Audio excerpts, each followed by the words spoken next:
रात के 2 बज रहे थे और विराट मेघालय और असम बॉर्डर के बीच पड़ने वाली किश्नोई नदी पार कर रहा था। दूर दूर तक अंधेरा छाया हुआ था। एक गहरे सन्नाटे ने किश्नोई नदी को घेर के रखा हुआ था और उसी नदी के ऊपर काले बादल मंडरा रहे थे, जिन्हें देखकर ऐसा लग रहा था कि किसी भी पल वो बरसने वाले हैं। नदी में घुटनों तक का पानी था, जो धीमी रफ्तार के साथ बहे जा रहा था। विराट के एक हाथ में मोबाइल का टॉर्च था तो दूसरे हाथ में साइकिल का हैंडल। विराट पैदल पैदल मोबाइल के टॉर्च की रोशनी के सहारे नदी पार कर ही रहा था कि तभी उसका मोबाइल फोन बजने लग जाता है। विराट ने फोन उठाते हुए कहा, हाँ वंदना, बोलो। मोबाइल के अंदर से एक औरत की आवाज सुनाई देती है। कहाँ तक पहुँचे आप जी? किश्नोई नदी तक पहुंच गया हूँ वंदना। बस ये किश्नोई नदी पार करी और फिर मैं सीधे तुम्हारे पास। वंदना की घबराते हुए आवाज सुनाई देती है। क्या कहा? किश्नोई नदी पार कर रहे हो आप? और नहीं तो क्या। अब तुम्हें तो पता ही है कि बंगला मुड़ा गांव से रोंगकामुचा गांव जाने का तो एकमात्र यही रास्ता है ना, और वो भी नदी पार करके जाना पड़ता है। आपको इतनी रात में वापस नहीं आना चाहिए था। ग्रेवयार्ड कोठी में ही रुक जाना चाहिए था। आपको पता है ना, पूछकर ऐसा बोल रहे हैं ना। माँ जी ने बताया था ना कि नदी पार करते वक्त उसका नाम नहीं लेना चाहिए, वरना वो सच में आ जाती है। वंदना, तुम भी ना कहाँ माँ की बातों में आ गई। लगता है माँ ने तुम्हें भी यक्षिणी की कहानी। विराट अपनी बात पूरी करता उससे पहले ही वंदना घबराते हुए कहती है, चुप हो जाओ जी। हे काली माँ, मेरे पति की रक्षा करना और अनजाने में इनसे जो अनर्थ हुआ है उसके लिए माफ कर देना। अब ये कभी उसका नाम नहीं लेंगे। विराट हंसते हुए कहता है, क्या वंदना, तुम भी ना ये यक्षिणी वक्षिणी ना कुछ नहीं होता, समझी? ये सब बस मनगढ़ंत बातें हैं जो गांव वालों ने बनाई हैं और कुछ नहीं। आप नहीं मानते तो मत मानिए, पर मैं तो मानती हूँ ना। आप अपना जल्दी से आ जाइए बस। हाँ वंदना, आ रहा हूँ, बस ये नदी तो पार कर लूं पहले। अच्छा, मैं रखती हूँ। अरे ऐसे कैसे? तुम्हें नहीं लगता तुम कुछ भूल रही हो? मैं भूल रही हूँ? क्या भूल रही हूँ? यक्षिणी के बारे में याद रख सकती हो, लेकिन ये याद नहीं रख सकती कि आज हमारी शादी की सालगिरह है। गलती हो गई जी, माफ कीजिएगा। आपकी फिक्र में तो मैं भूल ही गई थी। विराट मुंह बनाते हुए कहता है, अब भूल गई थी ना तो उसकी सजा तो मिलेगी तुम्हें। सजा के लिए तैयार रहना। वंदना प्यार से पूछती है, अच्छा, तो क्या सजा देंगे आप? तुम्हारी सजा ये है कि तुम्हें आज रात भर जागना पड़ेगा। वंदना शर्मा जाती है और शर्माते हुए कहती है, आप भी ना कैसी कैसी बातें करते हैं आप। अरे अपनी पत्नी से ऐसी बातें नहीं करूंगा तो किससे करूंगा? ठीक है, आ जाइए, मैं इंतजार कर रही हूँ आपका। जल्दी आना। वंदना फोन कट कर देती है और विराट वापस से नदी पार करने लग जाता है।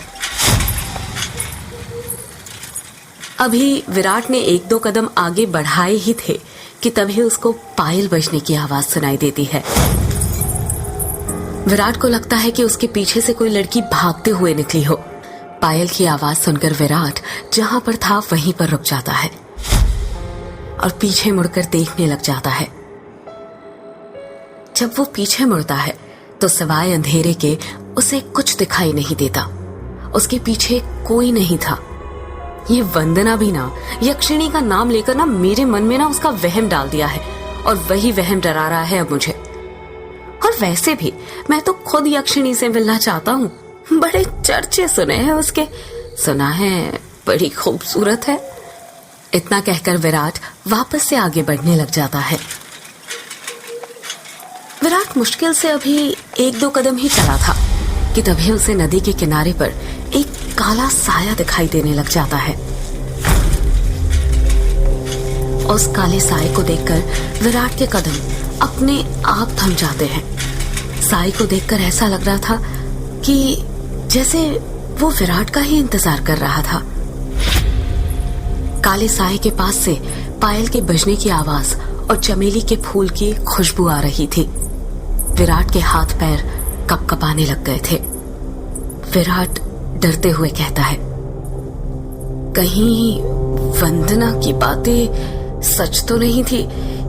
ये यक्षिणी तो नहीं? विराट उस साय को देखकर इतना डर गया था कि उसका पूरा चेहरा पसीने से लथपथ हो गया था। विराट के हाथ पैर ठंडे पड़ गए थे।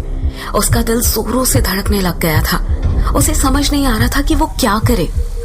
विराट डरते हुए कहता है, कौन है वहां पर?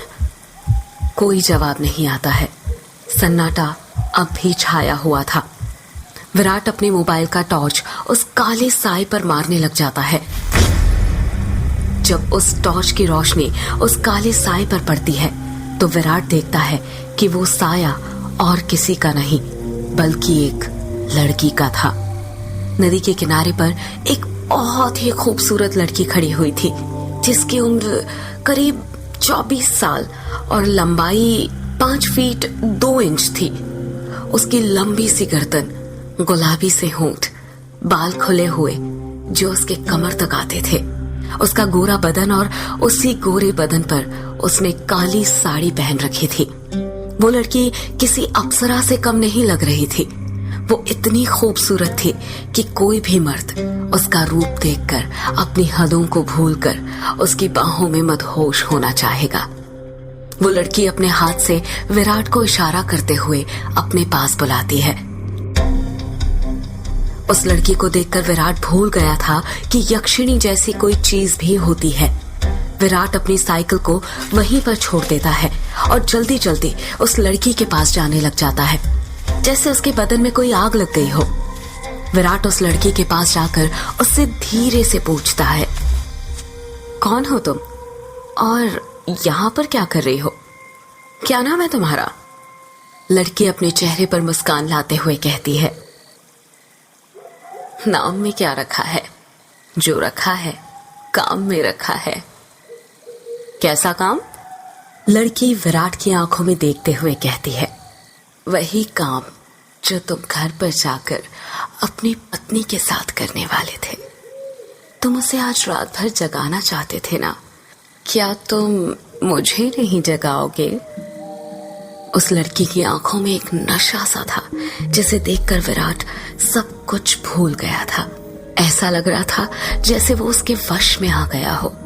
विराट भी उस लड़की की आंखों में देखते हुए कहता है, हाँ क्यों नहीं, मैं तुम्हें आज रात क्या, कल परसों नरसों हमेशा जगा कर रखूंगा, कभी नहीं सोने दूंगा तुम्हें। इतना कहते ही विराट उस लड़की को अपने सीने से सटा लेता है और अगले ही पल दोनों नदी के रेत पर निर्वस्त्र पड़े हुए थे। दोनों के जिस्मों की गर्मी से रेत उनके शरीर पर चिपक गई थी। उस लड़की के बदन में से चमेली के फूलों की खुशबू आ रही थी। लड़की नीचे थी और विराट उसके ऊपर। विराट के माथे की पसीने की बूंदें ये साफ जाहिर कर रही थी कि वो थक चुका था और उसके बदन की सारी ताकत खत्म होने वाली थी। पर उस लड़की का चेहरा देखकर ऐसा लग रहा था जैसे अभी तो कुछ हुआ ही नहीं था।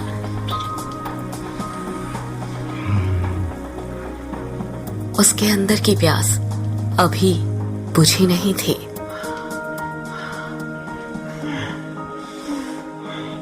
विराट अपनी चरमोत्कर्ष अवस्था में पहुंचने वाला था और कुछ ही पल में वो उस लड़की के बदन पर ध्वस्त होने वाला था। तभी उसकी नजर उस लड़की के वक्ष पर पड़ती है और वो देखता है कि उस लड़की के वक्ष पर धीरे धीरे झुर्रियां आने लग गई थी। उसके हाथ पैरों की नसें बाहर निकलने लग गई थी। उसके बाल काले से सफेद होने लग गए थे। देखते ही देखते वो लड़की अचानक से बूढ़ी औरत में तब्दील हो जाती है। ये सब देखकर विराट की आंखें फटी की फटी रह गई थी। उसका गर्म बदन अचानक से ठंडा पड़ गया था। विराट कांपते हुए कहता है, कौन हो तुम? वो लड़की धीरे से कहती है, मैं यक्षिणी तेरी मौत। ये सुनकर विराट के रोंगटे खड़े हो जाते हैं और वो झट से उससे दूर हटने लगता है। पर उसी वक्त यक्षिणी उसे अपने दोनों हाथों से पकड़ लेती है और कहती है, अभी कहाँ जा रहे हो प्रियतम? मेरी प्यास अभी बुझी नहीं है। तुम तो मुझे कल, परसों, नरसों हमेशा तक जगाना चाहते थे ना। क्या हुआ? थक गए या डर गए मेरा असली रूप देखकर? विराट उसका खौफनाक चेहरा देखकर इतना डर गया था कि कुछ भी नहीं बोल पा रहा था। उसको यक्षिणी की आंखों में खुद की मौत नजर आ रही थी।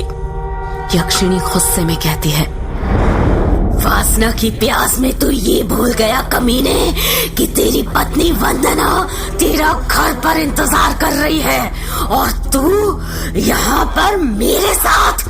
तुम मर्द कभी एक स्त्री से प्यार नहीं कर सकते। तुम्हारी हवस कभी खत्म नहीं होने वाली। इतना कहकर यक्षिणी अपना हाथ विराट के सीने पर रख देती है। यक्षिणी के लंबे लंबे काले नाखून थे जो चाकू की तरह पैने थे। विराट डरते हुए कहता है, नहीं नहीं, ऐसा मत करो, जाने दो मुझे। जाने ही तो दे रही हूँ। पहली भटोला, पहली भटोला, पहली भटोला। इतना कहकर यक्षिणी अपना हाथ विराट के सीने के अंदर घुसा देती है और उसी वक्त जोर से काले बादल गरजने लगते हैं और बारिश होने लग जाती है। विराट के शरीर का खून नाखूनों के सहारे यक्षिणी के शरीर में जाने लग जाता है। जैसे जैसे खून यक्षिणी के शरीर के अंदर जा रहा था, वो वापस से जवान होते जा रही थी। यक्षिणी वापस से अपने पुराने रूप में आ गई थी और विराट का शरीर सूखकर सफेद पड़ गया था। उसके अंदर खून की एक बूंद तक नहीं थी, पर उसकी धड़कनें अब भी चल रही थी। यक्षिणी अपना मुंह विराट के कान के पास ले जाती है और फुसफुसाते हुए कहती है, राम नो राम रो, राम रो, राम नो राम नो राम रो। इतना कहकर यक्षिणी अपना खून से सना हाथ विराट के सीने से बाहर निकालने लग जाती है। जैसे ही यक्षिणी अपना हाथ विराट के सीने से बाहर निकालती है, विराट अपना दम तोड़ देता है, क्योंकि यक्षिणी के हाथ में विराट का दिल था जो सिकुड़ चुका था। अगले ही पहल यक्षिणी विराट का दिल लेकर गायब हो जाती है, ठीक उस तरह जिस तरह बारिश की बूंदें होती है।